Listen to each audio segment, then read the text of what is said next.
Bab 857. Jenius dunia luar. Xiao Wuyang menuduh Eric Qin melakukan hal-hal buruk, tetapi si maniak besi mengatakan bahwa masalah itu tidak ada hubungannya dengan Eric Qin. Siapa yang benar? Xiao Wuyang juga tercengang, tidak bisa percaya. Si maniak besi itu kemudian melirik naga bermata satu. Naga bermata satu tiba-tiba gemetar dan menundukkan kepalanya. Semua orang menyadari bahwa naga bermata satu itu punya masalah. Tapi, Xiao Wuyang mengertakkan gigi dan ingin mengatakan sesuatu. Berhentilah bicara, kerohanian aku keluar saat itu, dan melihat formasimu retak dan menyebabkan turbulensi, tapi saat itu aku konsentrasi pada pemurnian alat dan tidak punya waktu lagi. Maniak besi mendengus. Bisa dibilang tanpa Eric, tidak akan ada senjata sakti berhasil tercipta kali ini. Si maniak besi membuat keputusan yang menentukan tentang masalah ini. Dia tidak bisa menahan diri berkata, menarik Eric Qin ke aula dan menggantung Xiao Wuyang di luar aula. Haha, senjata saktiku berhasil tercipta, suasana hati aku sedang baik. Aku akan mengadakan jamuan makan untuk menghibur kamu semua. Semua orang harus datang dan bergabung dengan kami. Maniak besi tertawa. Eric Qin mengikuti si maniak besi ke aula utama, hanya untuk menemukan bahwa anggur di aula itu harum, diisi dengan berbagai makanan, dan banyak pelayan bolak-balik di antara mereka, sibuk membuat pengaturan. Dilihat dari situasinya, sebelum dimulainya pemurnian alat, ini sudah siap. Eric Qin diam-diam mengagumi bahwa si maniak besi itu benar-benar percaya diri dan sudah mulai mempersiapkan pesta perayaan sebelum dia berhasil. Terima kasih, senior, telah membantuku. Eric Qin dengan paksa ditarik ke posisi pertama di sebelah kiri oleh si maniak besi. Setelah duduk, dia berkata sambil tersenyum. Jangan berterima kasih padaku, kamu melakukan hal yang benar, dan aku tentu saja tidak akan membiarkanmu dianiaya. Si maniak besi itu melambaikan tangannya. Xiao Wuyang dan yang lainnya datang satu demi satu, melihat Eric Qin duduk di posisi tinggi, wajah Xiao Wuyang bahkan lebih masam. Eric Qin memanggil Xiao Tian dan Chuan Xue. Xiao Tian ragu-ragu sejenak, dan berjalan dengan Chuan Xue. Kursi perjamuan ini, menurut rekanan ahli formasi, juga merupakan meja untuk bertiga. Eric Qin duduk di sini, dengan dua tempat di sampingnya, tentu saja miliknya dan Chuan Xue. Tapi duduk di posisi utama, Xiao Tian juga cukup bersemangat, jika bukan karena Eric Qin, dia tidak memiliki kesempatan untuk menunjukkan kebanggaan. Karena naga bermata satu membuat kesalahan pada formasi, dia bersama kedua muridnya menyusut di sudut. Xiao Tian sepertinya merasakan sesuatu dan terlihat provokatif. Jika ini di masa lalu, naga bermata satu yang sombong pasti akan balas menatap, tetapi kali ini dia ragu-ragu dan menundukkan kepalanya tanpa diduga, yang membuat Xiao Tian segar kembali, dan menjadi lebih berterima kasih kepada Eric Qin. Setelah melihat ini, Xiao Wuyang bersenandung. Xiao Tian adalah keponakannya, tetapi sekarang berada di atasnya, yang membuatnya semakin membenci Eric Qin.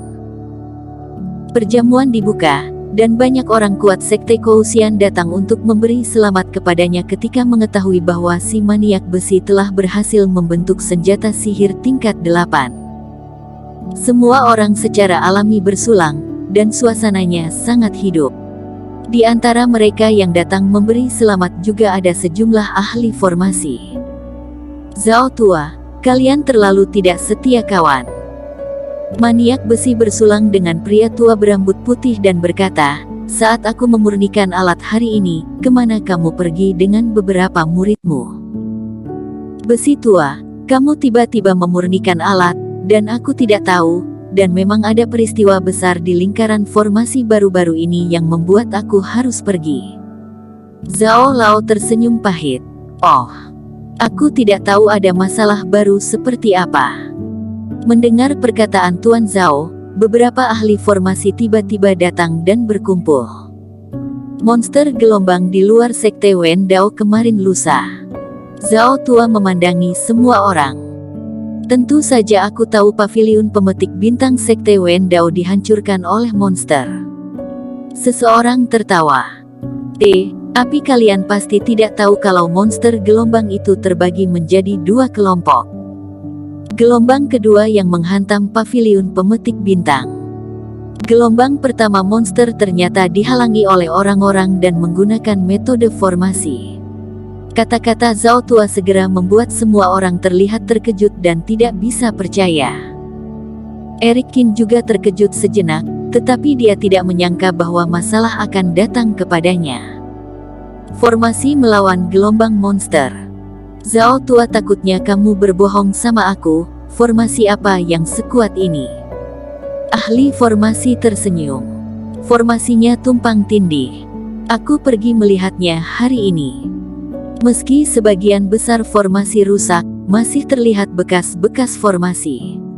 Zhao Tua terlihat mendambakan dan mengagumi orang pembentuk formasi ini benar-benar jenius. Ketiga formasi itu ditumpang tindihkan, sehingga sekelompok pejuang luar dunia bisa menghadang gelombang monster.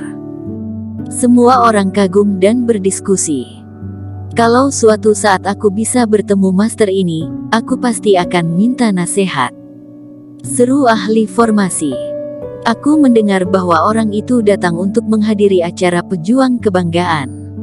Dia adalah seorang jenius dari luar dunia. Aku lupa apa namanya. Zhao Tua tersenyum. Begitu mudah. Semua orang kembali tercengang.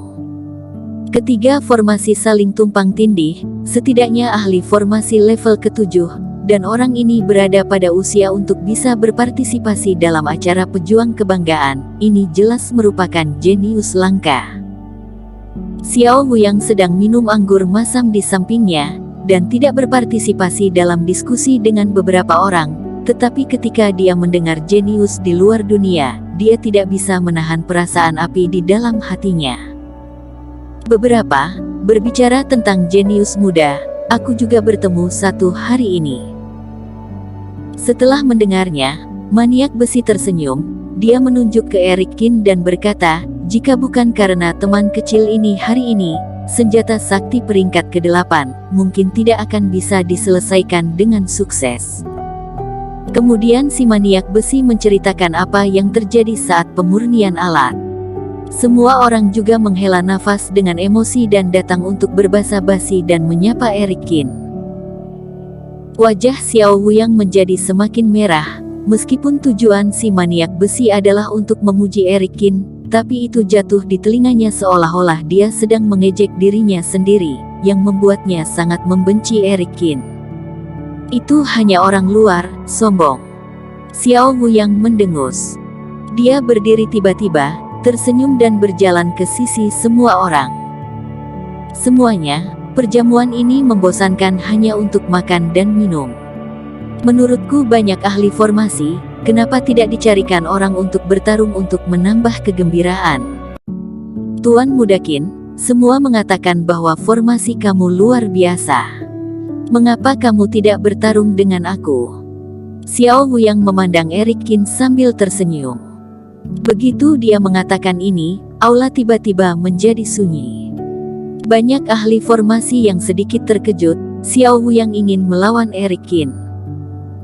Kata, menambah keramaian, kedengarannya bagus, tetapi pertempuran itu sebenarnya sangat berbahaya, dan jika kamu tidak berhati-hati, kamu akan mati di tempat. Tuan Muda Qin ini kontradiksi dengan Xiao Wuyang. Xiao Wuyang, kamu sedang mabuk. Maniak besi berkata dengan tidak senang. Master maniak besi, aku tidak mabuk. Tentu saja, jika Tuan Muda Qin tidak berani, aku hanya akan berpura-pura tidak pernah mengatakannya. Xiao Wuyang melihat melewati maniak besi dan memandang Eric Qin dengan provokatif. Eric Qin menyipitkan matanya dan meletakkan minumannya.